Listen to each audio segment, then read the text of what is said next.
Welcome back to my channel, and hi to all my new subscribers out there. Due to the interest in my reverse decoupage video, and if you haven't seen it, there'll be a link below here. I want to show you, and I want to encourage all collage artists to embrace the idea of reverse decoupage. It's a wonderful medium that can show you so many options and possibilities for amazing backgrounds. Although ordinary collage starts with the background and then is built up to the foreground, we will start from the foreground, gluing behind the glass. We can then go backwards and have so many options for the final background.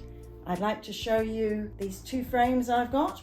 Local op shop, it was $4, and it happens to have non-reflective glass, which is a bit of a bonus, and it doesn't usually happen. The other thing that doesn't usually happen is that it was one of a pair, which is great because I'll be able to show you two very different backgrounds.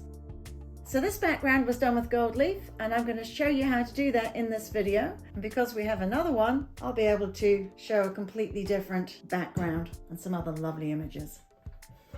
There's been so many questions from my reverse decoupage video on how I source and where I find all my images, that's what we're going to do first. People have looked on the internet and couldn't find these bright, vibrant, tropical, botanical images that I was using. I've always bought books when I've seen them because then I can rip them up and do whatever I want with them. But I've also gone to the library on a few books I couldn't afford. Most of these books, you know, in New Zealand, it's very expensive. It's like $80 a book. What I would say is go for prints that are over 100 years old. 100 plus will see you free of copyright. So this is just a sample of some of the books I've used. I didn't realize that I'd actually, on this one here, this is my Undersea Wonderland one.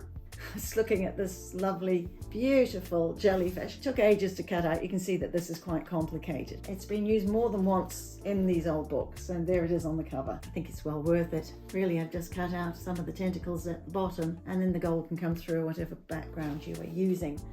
So we're going for colour. It doesn't work if they're a pastel-y botanical sketch. And it's strange what does look good. Because I use a lot of gold background, I steer away from yellow. Blue's hard to get. I've used this one a lot because there's not many, this is a cornflower I think, but there's not many blue flowers around. So again, I'd be going straight for vibrancy here. And you find between the books there's quite a difference in the pitch of the colours. This is perhaps my best book. It's not the book of plants that I love the best. It's the same Taschen, the same size, and it's the book of animals. I can't find it at the moment, but this one I've obviously completely dissected and taken some of the animals out, but particularly the book of animals. Here we have one that's well-known artist, lots of nice jungle, and you know, you need a nice bit of jungle for the botanicals. This one here, lovely book, mostly black and white, which I don't personally use, but when it comes to the color prints, they're great. You are looking for contrast. This is a classic. This is lovely, and it's just beautiful.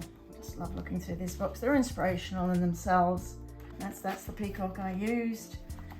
You'd never go far wrong with your butterflies, and this one is just amazing.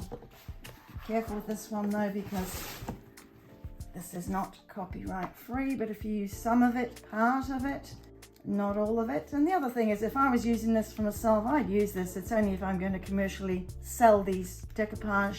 So that's about that. Enjoy getting the images, but they're out there. So as opposed to reverse decoupage in the inside of a vase, the frame enables you to work on a flat surface, which is much easier, as opposed to a round vase. We now have easy access, easy cleaning, easy putting the background on. Here's some frames I have reverse decoupage using collage techniques. This one is a plastic clock face with a round piece of glass. So what we have is something that was about $6 in an opportunity shop. So here's a tropical scene. I put it on the back of the glass. It was very simple, and then I used a can of gold spray paint. Very effective. I do like circles myself. They fit into the house really nicely. This is another clock face. I liked it because of the concave glass, because it always gives a great effect. Underneath, I've just used a plain background of one Madonna and a baby, reverse decoupaged parrot face, a budgie, a crow, which I love, and a butterfly. You can still see the face of Madonna underneath. This is another clock face. I just found this in the shed. It's a brass bezel and a nice concave piece of glass. On that I've just put the two images of the bird brain and the old man. But what's nice is if you can glue on the back of the glass, you also have the ability, when you put the background, you're choosing your background, you've got the idea of it just having that depth, which is the division between and the shadows. I think he looks like he's sitting in some nice condominium in Miami. I don't know why, but there he is. You can get these in the old secondhand shops. I think they're 1960s. They're wooden. They've got the old sticker price. And again, what we have here is concave glass. So here we have an old Brazilian souvenir, and it had the butterflies and the foliage. I took it apart, did the collage at the bottom, then popped in just a couple of the butterflies and foliage. But I wish now that, because there's two pieces of glass, I'd reverse decoupaged on the first piece of glass, this one here, put a few more bugs on it, maybe another butterfly. So it just gives you options and possibilities. With traditional collage, you start with a chosen background and then you build it up layer by layer into the foreground. And of course we start with the foreground first and then move backwards. There is a couple of really major advantages, and one of them would be able to use this background with fiber in it. I've experimented with thick green lush velvet that looks like a forest. You could never glue on that. What was a baby's blanket, and I just splotched some dye on it, and I did it for my rug hooking. Out of this one piece of material, you've got within this that frame, for example, you've probably got 8 wonderful choices of where you can maneuver it. There is nothing like getting the frame, having the images on, and you're all just about finished, to actually lay it any way you want to get the images that you've already chosen and already committed and glued. There's many advantages of reverse decoupaging with your collage, and I think this is perhaps the main one, is just the choices. They are endless. You can use a depth idea, which this is just a piece of card to show you. I've just sprayed the back of a print. If you made it too big, which this one happens to be, you then have this depth happening between the glass where you're gluing behind it. You can also glue some of your images onto the gold sheet, which will give you about 3 depths going on. It'll be much more interesting. There's many reasons to do reverse decoupage with your collage. Hopefully I can convince you about how exciting it is. The main reason I'm bringing you this video is to show you the endless options for background. We have decided to do the gold leaf, but we've tried paper. We've used a lot of things that I just had around the studio, like my dyed blanket for the rug hooking. You could use a scarf. We used the blue dress just for a change. You can just go through your stuff. It will radically be different from all the others, and you can either think you want something trendy or old school. You can change it, and it's just so simple. You can't possibly do that with collage because you'll have already decided on the background and worked the other way. Now we're going to gold size this, and we're going to use gold leaf. On the other video I've showed you how to use the gold mica powder with the gold size, and now we're going to use the actual gold leaf, which could be a bit messy, but we'll have some fun. So we'll gold size this now. This is the gold size I'm going to use, the same as the mica powder. So all I'm going to do is put this mostly where I want it and not on the back of the images, because that's just wasting the gold leaf. But if you want to just go boom boom, do it. But I'm just going to dabble this where I need it. I will go slightly over the images, it won't really matter.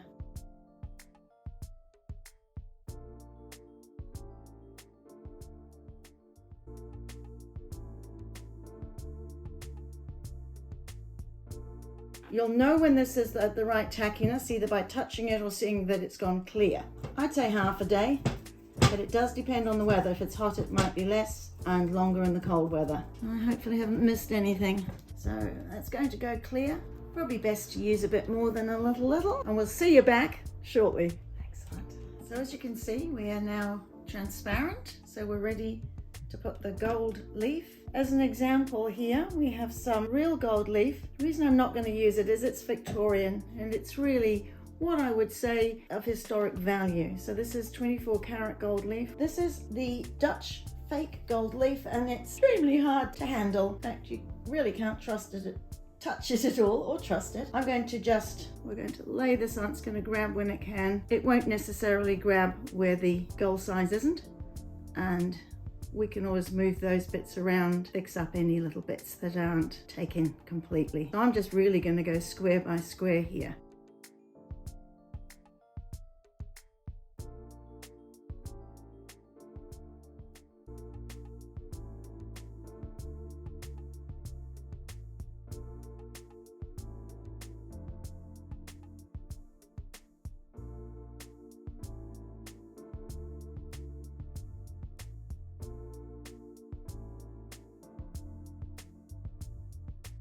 So using the gold leaf was very quick, it was very messy, and I'm very happy with it. There are other options like spraying it with a can of spray paint. If you are going to use any spray paint, just make sure that you, as I said in my last video, that you have to use 100% PVA on the back of the images in case it bleeds through or leaches through. So in total, this has been a very quick process. I'm going to do the other one another way so we can contrast the backgrounds. The next thing we're going to do is we're going to glue in fast time on the empty frame with the other images, and we're going to use a really contrasting background just to show you how amazingly different backgrounds can be. Okay, I'm just about to reverse decoupage the second frame. Got the images ready, the glue ready, and if you want to see this in more detail, just check out my first reverse decoupage video.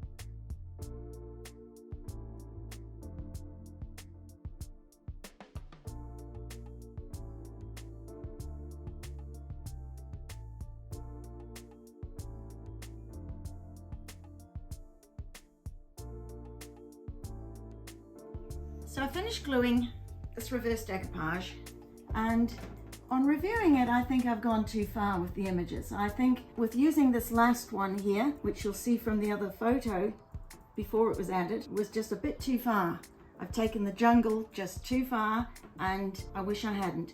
The negative space behind the images to put the background behind is a very beautiful thing, and I've sort of ruined it. We'll let that go because I think a lot of artists go a bit too far. The second thing just to mention is looking on the back here, you can see a bit of bleeding going on when I went around the images with my felt tip pens. It's bled into here, but it doesn't matter. Not a consequence, just something for you to remember on the white images. Now I've selected 3 of my favorite backgrounds. It's either between this lovely pink sari here. As you can see, the pink's beautiful. It's got a bit of the texture, a bit of the sheen of the silk, and it is bringing out the greens. So as another option, I'm going to just try the green velvet now and see if that's a preferred option. The reason I've got a lot of velvets, but this one's got a really nice texture to it. We might as well have some texture.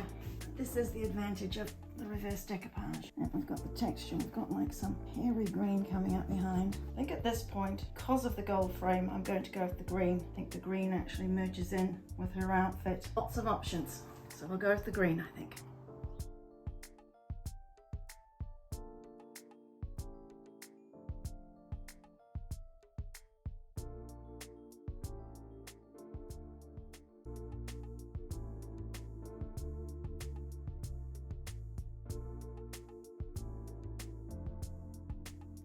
So here's our 2 finished frames. They're both very different, and I like both of them. I'm very happy with them. $4 each, these frames. Plenty of frames around. Op shops have them everywhere. I would say give it a go. All you collage people out there, just enjoy the challenge of reverse decoupage, because there are many things you can't do when you do collage. You can't glue onto gold leaf. It's way too flaky, and you can't glue onto material. So if you like this video, please do the YouTubey thing and do the likey and subscribe, and it will encourage me to do more videos. I'll see you on the next one, and bye for now. Cheers.